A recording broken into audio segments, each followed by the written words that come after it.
Hi everybody, it's your old pal Chuck, and if you're seeing my hands, you know as well as I do that it's Kreo time. Got another one of these blind pack beauties right here. Got this off of eBay. Unfortunately, my local Walgreens where I was picking these up was cleared out. I went there about a month after Christmas, and all their blind packed figures were gone. It sort of looks like they're restocking, so I hope to see the Wave 1 guys there, since I never saw this wave at Toys R Us, and I don't have a lot of hope. But now, yes, this package was opened because I had to confirm that I got the right figures, but I just grabbed it so I don't remember who it is, so I'm just pulling it out. Well, I see a lot of purple and lavender. It's a good idea. Yep. It's Galvatron. This was a guy I was sort of looking forward to, so let me lay out the instructions here.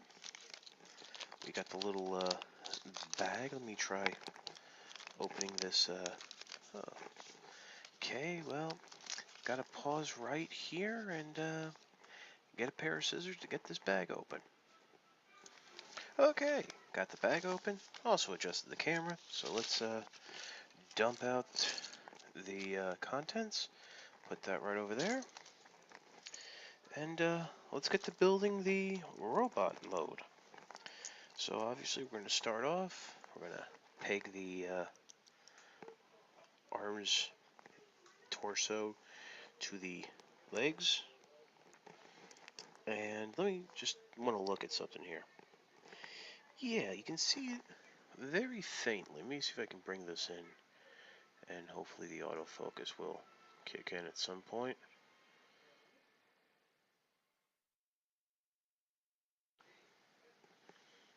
Come on. Focus. Focus.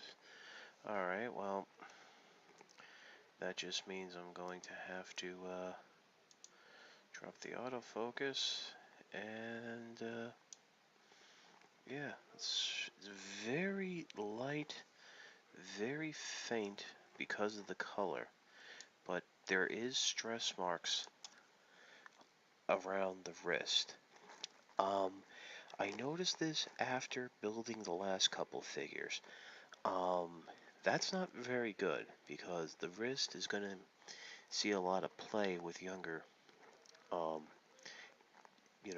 fans, and that could break over time. What'll happen is the cracks will increase, and then just the pieces will chip off, and then eventually the hole won't have enough friction to hold the hand. So I kind of hope, um, that's not indicative of the next wave. Okay, so with the two arms uh, pieces together, I'm gonna grab two wheels. Little black round things. I'm going to peg right into the side of the leg, holes on either side. By the way, I wonder if any of you at home who have these have experimented and tried using some of these extra parts on pre-existing Kreons to make them transformable, like Starscream or one of the other Seekers, Optimus Prime. Okay, now this has been a bit of a bone of contention with some people. As you can see right here on Galvatron, there's this great chest detail that's very much like the original G1 figure. Well, now, I'm going to have to go ahead and slide this vest over the head peg, covering it up. I personally don't mind because it's painted on detail. We're seeing the artistic abilities of some factory worker. I mean, God bless him, but it's necessary for transformation. I know for some people who use these guys as just static Kreons, they can, they, tend to leave those vests off. Next, we're taking the head. Don't know who that belongs to. I know it's been reused. It's going to go on just like that. And then we slide the helmet that I think is been reused by maybe some of the cars or something on like that. A lot of lavender. A lot of lavender. You know what? Let me bring my camera up slightly. Yes, no edits. Doing this quick and dirty. Doing it quick and dirty. Doing it quick and dirty. Okay, enough of that. Okay, we're gonna actually put him down now. It looks like we go to this piece right here. There's some work that has to be done to it. You have these two posts that are going to go in, and they don't go all the way through, they just go in slightly. Ooh, look at that, a little handlebar. And then we take these round pieces, and they go in on the side. Or you can put them in first, and then, then put the longer pieces in. And then, ooh, this piece, which I gotta say, a lot of these kits from this preview wave have used this piece a lot. It can be a rotor, it can be a handle, it can be a gear shift. Well, that's going in right here. And then you have this interesting piece that's like a half of a silo or something. It's going to go on, and you basically want the round part facing out, like this. So this piece right here, the hollow bit, you want that curved bit from this going in the same direction. And then this will be pegged on to the back of Galvatron, like so. Okay, and just so you can see what I just did, there is a little peg there that I thought would go into that hole, but it doesn't fit, so you just have to do it underneath, which I think is how it would work anyway. So, and then of course the final bit, done up in orange. This is obviously Megatron's arm cannon. Kind of a nice homage when you think about it, that they're using it for Galvatron. But here he is, Galvatron. Like all Kreons, he does have the same articulation. Arm is on a ball joint. Hips are on ball joints. That's more than the Lego minifigures. You can rotate at that hip joint, but the backpack here is kind of hindering that. And of course you have head rotation, but basically what you end up having to do, oops, just accidentally took something apart there, is, take the helmet off, turn the head, knock the backpack off, put the helmet back on like so, and then put the backpack back on. Again, in front of the instructions, it doesn't show the backpack, but it does show that vest. I'm not really that worried about it, but yeah. So, we'll take a quick pause here, and we'll do vehicle mode. And we're back. I've sort of disassembled Galvatron.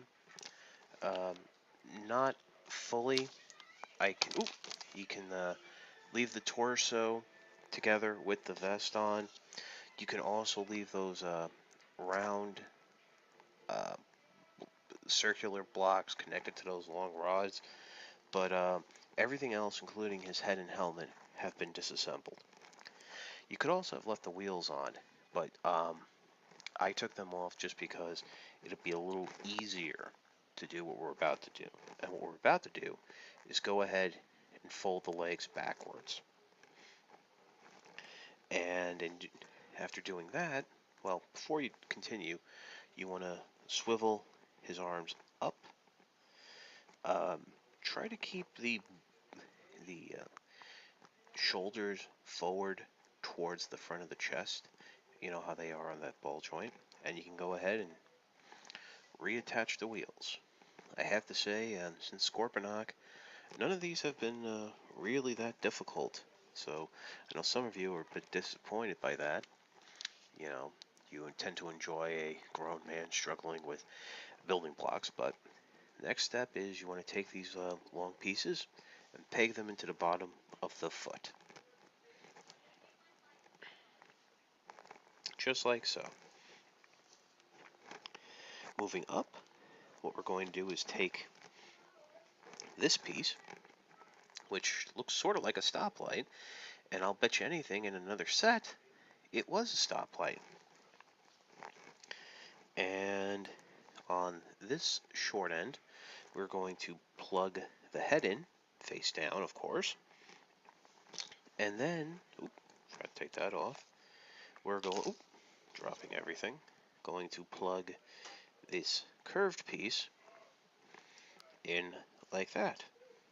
And then coming around the rear, we're going to plug the handle piece like so, and then plug in, go clip on the scope. And then all of this will be attached going straight down like so. And just bend the arms back a little more, and here he is. You have Galvatron in his tankish mode, yes, and he is a little top heavy. The helmet is, of course, not used in this mode, unfortunately. But let's see what happens if I... Yeah, no. Bending the arms around does not really do anything. Ooh, this is a bit of a pain. So, yeah. I mean, as you can see, it's gonna fall forward no matter what. So I kind of think Galvatron will be staying in his robot mode, even though I do think this cannon mode looks pretty cool, especially this top piece. I mean, I can see it being pegged on to maybe a smaller, larger robot. Well, smaller, larger robot, but like one of the smaller kits where you can give like a Bumblebee or someone like that a hand weapon. But yeah, I mean, these things aren't supposed to be exact, but it is what it is. So, it's your old pal Chuck for Galvatron. We'll see you next time.